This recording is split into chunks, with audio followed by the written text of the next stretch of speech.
What can be said about the Pillsbury Doughboy? Simply this: he was loved. He was tolerant of fans, courteous to colleagues. He was a true American icon, identified by his simple, infectious laugh.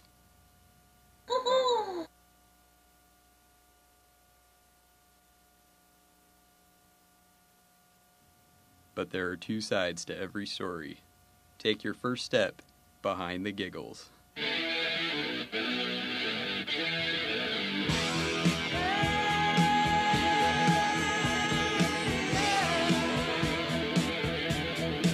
Since 1965, children and adults alike have connected with the Doughboy's wholesome image. They have lined his path to watch him march by. His destination, the forefront of pop culture iconography. Romantically, he stumbled when his first wife left him for another woman, but he soon found love in the arms of his beautiful wife, Camille. But it would all come crashing down one day.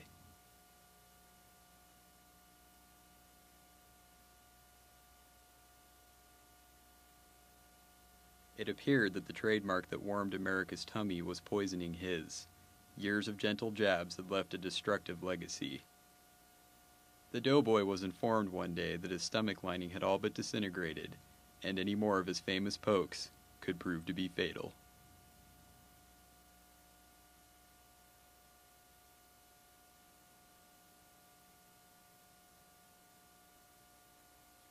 It was much more serious than anyone could have imagined. The Doughboy, an icon, could no longer be poked in the stomach, regardless of how hard he tried to conceal the problem. And he wasn't the only person to notice just how problematic this was.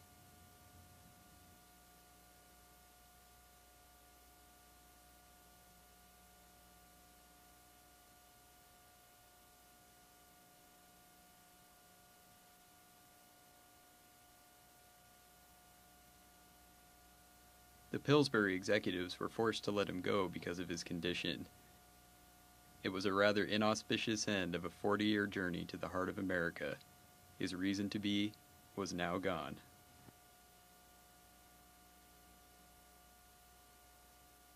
The Doughboy began to slip away. He sank into a routine of substance abuse, handles of alcohol, soaked up with piles of yeast. The atmosphere at home began to unravel as well, with escalating domestic abuse driving Camille further away.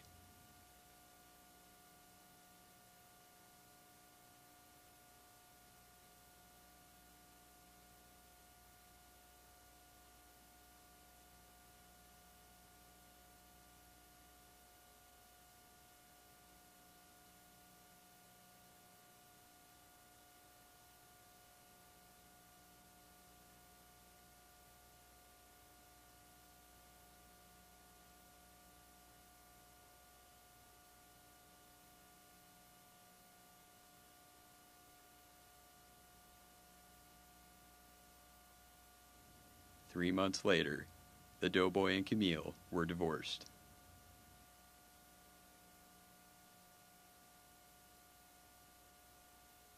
The situation was bad. The Doughboy was gone. Was the company next? The Doughboy tried his luck with other careers, but America made it clear that they were unwilling to accept him as anything but their beloved pastry icon. It didn't last more than a month. And the relief ad campaign, spearheaded by Jack and the Texas Fresh Egg, was a disaster. Put simply, they needed their Doughboy back. The trouble was, his whereabouts were unknown for weeks, until an executive made a shocking discovery outside the studio.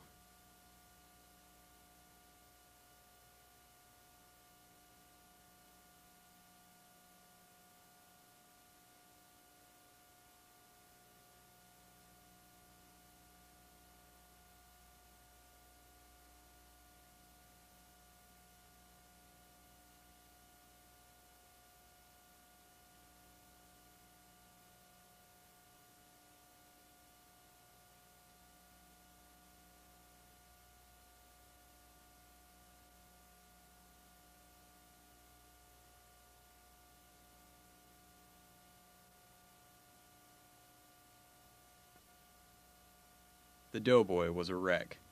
He was nursing his burgeoning yeast habit and living on the streets. He was rushed to the hospital. The doctors were baffled. How could he survive so much abuse and live to see another day? It was the executives who checked him out. The company drilled him incessantly to come back. An all-night negotiation ensued, but to little avail. The bottom line, without the doughboy, there would be no company. But in the end, it was the dollars.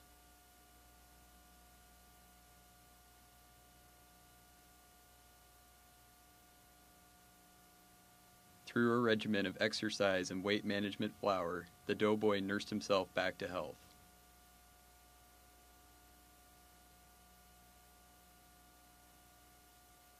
The doughboy was offered $20 million for a 2-year endorsement contract when it was discovered that being poked in the kidneys made him laugh just as much.